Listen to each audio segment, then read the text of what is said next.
आता मस्त मुगाच्या शेंगांचा वगैरे सीझन आहे ना. आता फ्रेश मूग पण तुम्हाला मिळतात किंवा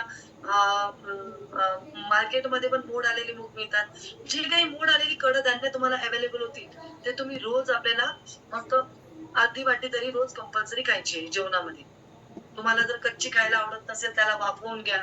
वाफवलेली आवडत नसेल, त्याला मस्तपैकी कमी तेलामध्ये त्याला जस्ट शॅलो फ्राय करून जास्त त्याला म्हणजे होऊ नका म्हणजे त्याला जास्त स्टीमिंग करू नका. कमी-कमी याच्यात तुम्हाला ते सोबत घ्यायचे. नंबर 3 मध्ये आपल्याला ज्वारीची, बाजरीची जी भाकरी तुम्हाला आवडत असेल, ती घ्या. पोळीपेक्षा तुम्ही भाकरीचा अवलंब करा जेवणामध्ये.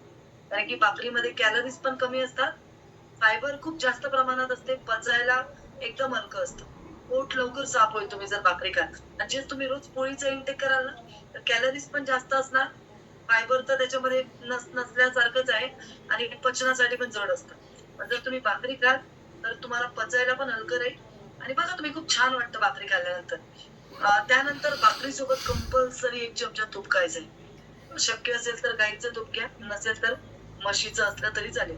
जे कुठलं तूप तुमच्याकडे अवेलेबल असेल, तर डालडा वगैरे खाऊ नका.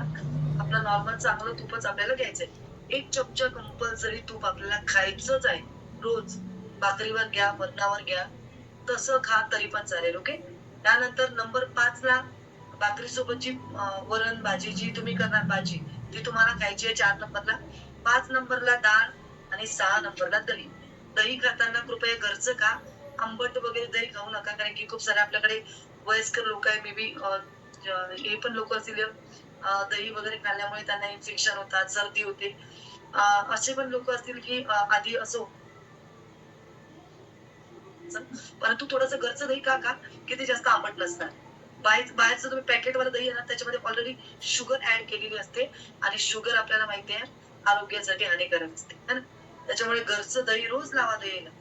रोज दही लावायची सवय लागेल ना, तर मग ते आंबट पण नसणार आणि हेल्दी असणार. ओके. तर अशा पद्धतीची आयडिया झाली आहे. तिचा फोटो तुम्ही काढा आणि तशा पद्धतीचं तुम्ही फॉलो करा. सगळे स्क्रीन